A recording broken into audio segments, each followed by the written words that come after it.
Good morning mga ka-life. Yan. Darating yung mga kaibigan natin mamaya mga ka-life. So mag-prepare kami ng breakfast. Pupunta dito sila. Yan. So yung mga herbs mga ka-life, kuha lang kami dito. Kung anong kailangan. Magtatamin yung asawa ko ng mga herbs.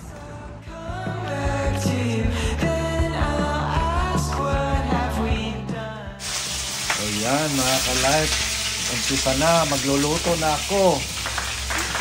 Pero yung kamay, hindi akin ha. Ayan.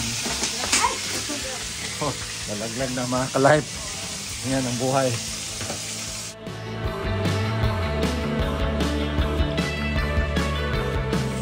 Nalutong mga ka-life na miswa with salmon.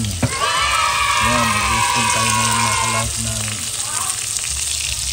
saba na sabi.